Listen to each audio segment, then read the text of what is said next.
Dans cette vidéo, nous allons voir la phrase exclamative. La phrase exclamative, c'est une phrase que l'on utilise quand on veut exprimer des sentiments. Ça peut être la joie, la tristesse, les regrets, l'indignation, etc. Pour la phrase exclamative, on peut utiliser un mot exclamatif ou bien sans mot exclamatif.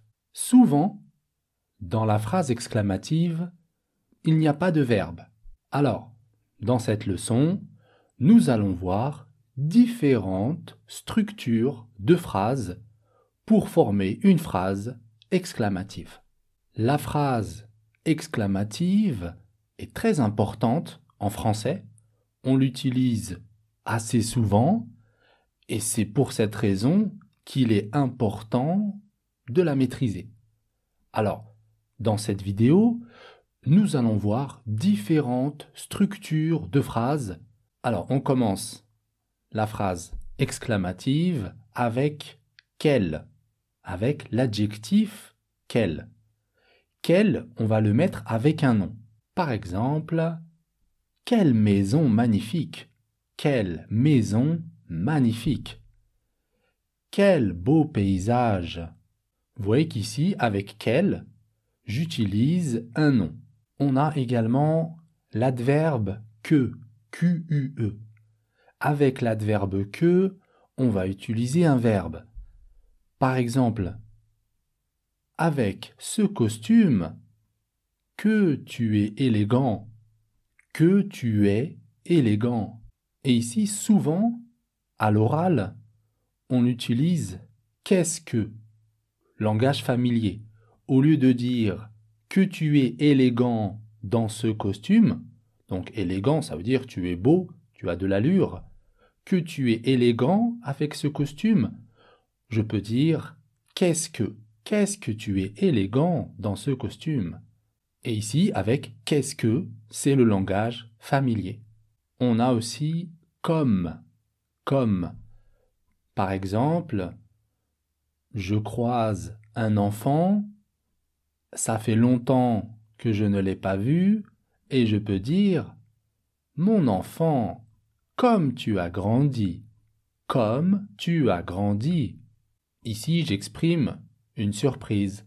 Comme tu as grandi, je suis étonné. Un autre exemple.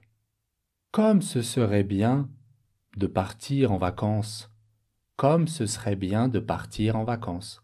On peut également utiliser la structure de phrase pourvu que. Pourvu que, et après pourvu que, je vais conjuguer le verbe au subjonctif.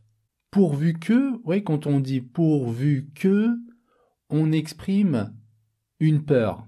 On a peur de quelque chose et on espère que ça ne va pas se produire.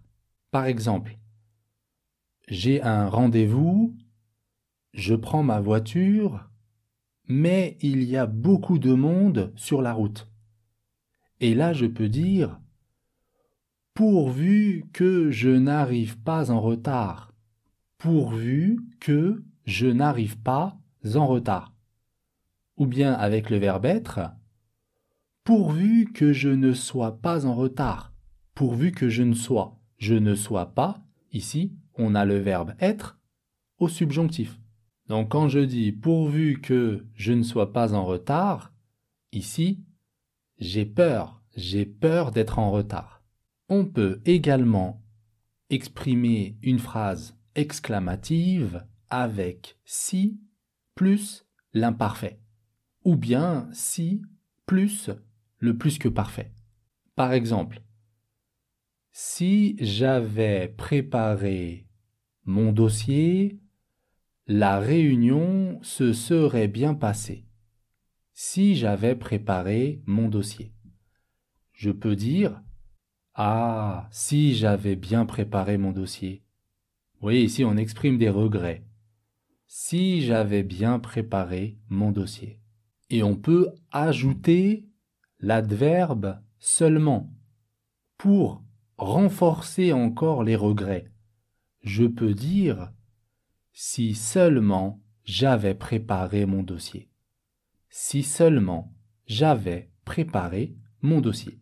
J'avais préparé, ici, j'ai utilisé le plus que parfait. Voilà, je m'arrête ici avec les phrases exclamatives. J'espère que la vidéo vous a plu. Pour la prochaine leçon, nous verrons la mise en relief. Une leçon très importante, la mise en relief, puisque on l'utilise aussi très souvent à l'oral ou à l'écrit. Je vous donne rendez-vous donc pour la prochaine vidéo.